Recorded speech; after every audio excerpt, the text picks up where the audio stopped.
नमस्कार दर्शक मित्रों, आप देख रहे हैं जीपीएमसी न्यूज 24/7 लाइव। ભારતીય કિસાન સંઘ ગુજરાત પ્રદેશનો સરકાર સાથે 12 મુદ્દાઓનું થયેલ સમાધાન સામે શક્તિ પ્રદર્શન આંદોલન હાલ પૂરતું સ્થગિત। છેલ્લા કેટલાય સમયથી ગુજરાતમાં ભારતીય કિસાન સંઘ દ્વારા આંદોલનનું રણશીંગું ફૂંકી ગામ-ગામથી તારીખ 12મી જાન્યુઆરીના રોજ ગાંધીનગર ખાતે મોટી સંખ્યામાં કિસાનો ઉપસ્થિત રહેવાના હતા।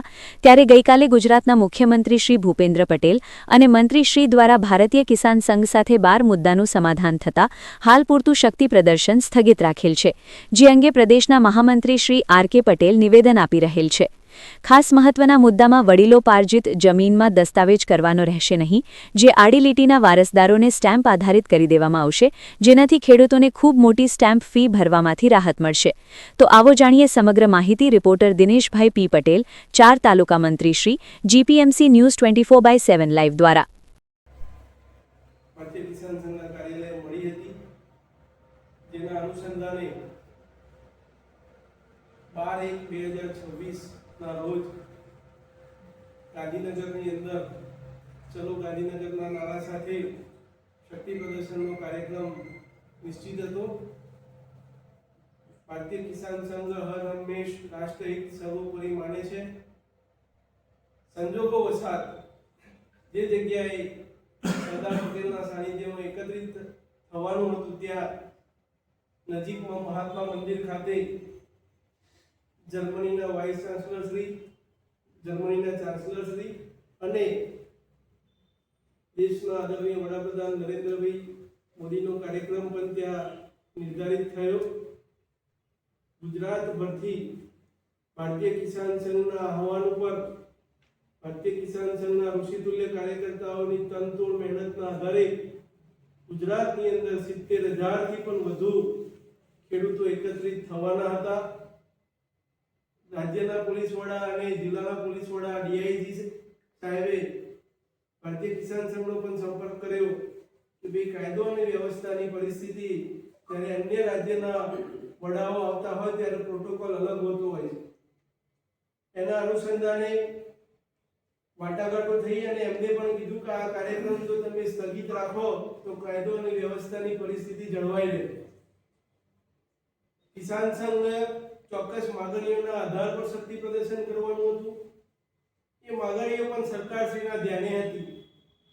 સરકારશ્રીએ પણ અવારનવાર વાટાઘાટો કરવાનો પ્રયત્ન કર્યો। રાજ્યના કૃષિ મંત્રીશ્રી સાથે પણ બેઠક થઈ, વન મંત્રીશ્રી સાથે પણ બેઠક થઈ અને ઉર્જા મંત્રીશ્રી સાથે પણ બેઠક થઈ।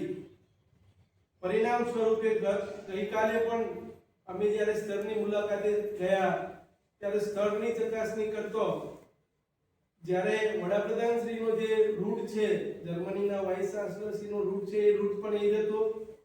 પરિણામે વ્યવસ્થાઓની દ્રષ્ટિએ, સુરક્ષાની દ્રષ્ટિએ પણ અડચણો ઊભી થાય એવી પરિસ્થિતિ હતી। ગત રાત્રે પણ રાજ્યના મુખ્યમંત્રીશ્રી સાથે વાટાઘાટો થઈ, જેના પરિણામ સ્વરૂપે સરકાર દ્વારા 12 માગણીઓનો સ્વીકાર કરવામાં આવ્યો અને આગામી સમયની અંદર ભારતીય કિસાન સંઘ અને સરકારના મંત્રીશ્રીઓની નિયમિત બેઠકની પણ વાત થઈ। 12 મુદ્દાઓનો જે સ્વીકાર કરવામાં આવ્યો એના ભાગરૂપે અત્યારે ભારતીય કિસાન સંઘનો જે શક્તિ પ્રદર્શનનો કાર્યક્રમ હતો એ હાલ પૂરતો સ્થગિત રાખીએ છીએ। ભારતીય કિસાન સંઘ, આપ એનો ઇતિહાસ જાણો છો એ પ્રમાણે આંદોલન પણ એના કાર્યક્રમનો એક ભાગ હોતો હોય છે। સરકારો દ્વારા જ્યારે પણ ક્યાંક ખેડૂતોની માંગણીઓને અનદેખી કરવામાં આવે અથવા એનો સ્વીકાર કરવામાં ના આવે ત્યારે ભારતીય કિસાન સંઘ હર હંમેશા એના કાર્યક્રમો આપતું હોય છે। એની રીતિ છે કે પહેલા પત્ર વ્યવહાર થાય, મુલાકાત થાય અને મુલાકાતની અંદર જો વાત ના સ્વીકારાય તો ભારતીય કિસાન સંઘ આંદોલન કરતું હોય છે।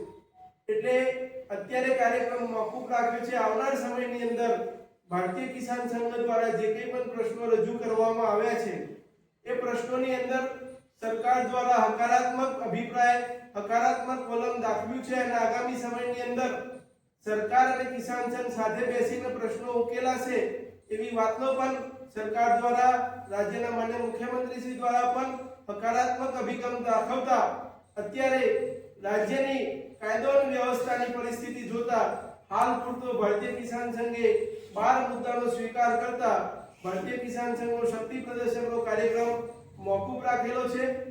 આપના માધ્યમથી રાજ્યના તમામ ખેડૂતોને, રાજ્યના મારા ઋષિતુલ્ય કાર્યકર્તાઓને ભારતીય કિસાન સંઘ ગુજરાત પ્રદેશ પરિવાર એમનો આભાર વ્યક્ત કરે છે કે આપની તાકાતના આધાર ઉપર સરકાર દ્વારા આપણા 12 મુદ્દાઓનો સ્વીકાર કરવામાં આવે છે। આગામી સમયની અંદર પણ આપણે જે કંઈ પણ લેખાજોખા કરતા હોઈએ છીએ એ તમારા બધાની તાકાત ઉપર કરતા હોઈએ છીએ, ઋષિતુલ્ય કાર્યકર્તાઓની તાકાત ઉપર કરતા હોઈએ છીએ।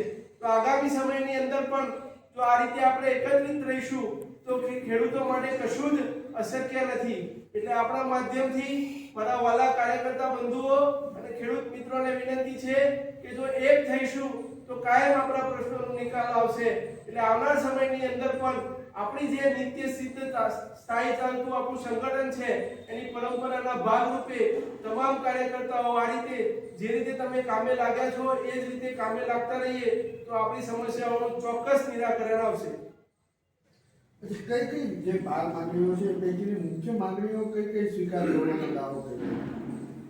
ભારતીય કિસાન સંઘ નીચેથી જે માંગણીઓ આવતું હોય એને વાચા આપતું હોય છે।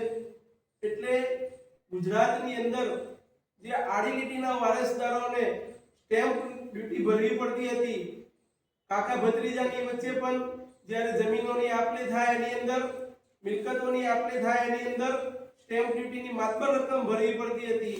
સુખી પરિવારો તો સ્ટેમ્પ ડ્યુટી ભરી દેતા હતા, પરંતુ નાની નાની જ્ઞાતિના લોકો અથવા મધ્યમ પરિવારો આ રીતે ભરી નહોતા શકતા। વારંવાર ભારતીય કિસાન સંઘ સમક્ષ આ માંગણી આવતી હતી તો સરકાર દ્વારા સહર્ષ સ્વીકાર કરવામાં આવે છે કે આવા લોકોને સ્ટેમ્પ ડ્યુટીમાંથી મુક્તિ આપવામાં આવશે। બાકીની બાબત હતી ગૌચરની અંદર પણ ક્યાંકના ક્યાંક દબાણો થઈ ગયા છે તો ગૌચરોના દબાણો મુક્ત કરાવી અને એને ડેવલપમેન્ટ કરી અને જે પશુધન છે એને કેવી રીતે સાચવી શકાય એ દિશા બાબતનો પણ સરકાર દ્વારા સ્વીકાર કરવામાં આવે છે। ખેતીની અંદર ડ્રીપ ઇરિગેશન પર ડ્રોપ મોર ક્રોપની જે વાત છે તો સરકાર દ્વારા એની અંદર પણ 90% સબસિડી સરકાર ડ્રીપ ઇરિગેશનની અંદર પણ આપશે, એનો પણ સરકાર દ્વારા સ્વીકાર કરવામાં આવે છે। વીજ પોલ બાબતે અત્યારે ખૂબ મોટા કાર્યક્રમો ચાલી રહ્યા છે, ખેડૂતો પરેશાન થઈ રહ્યા છે, ક્યાંક ખેડૂતોને વળતર ઓછું પણ પડી રહ્યું છે।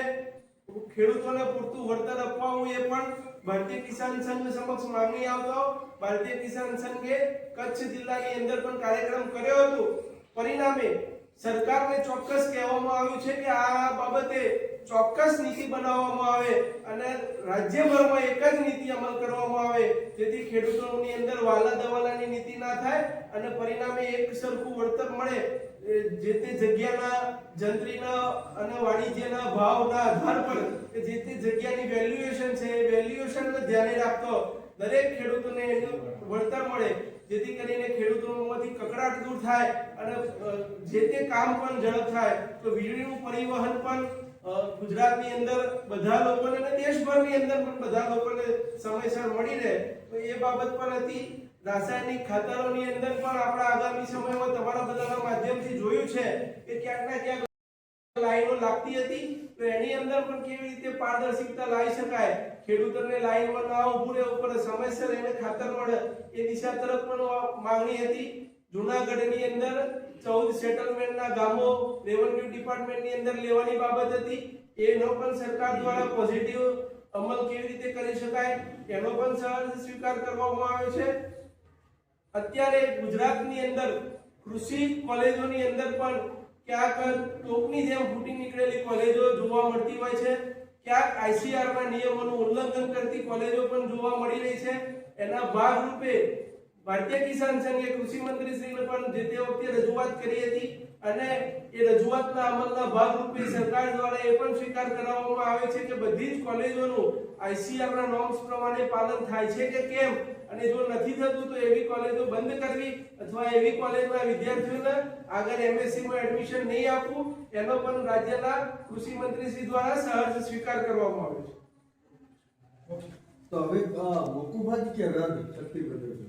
ભારતીય કિસાન સંઘ હર હંમેશા મેં પહેલા કીધું એમ નીચેથી જે માંગણી આવે એ સરકાર સમક્ષ મૂકતું હોય છે.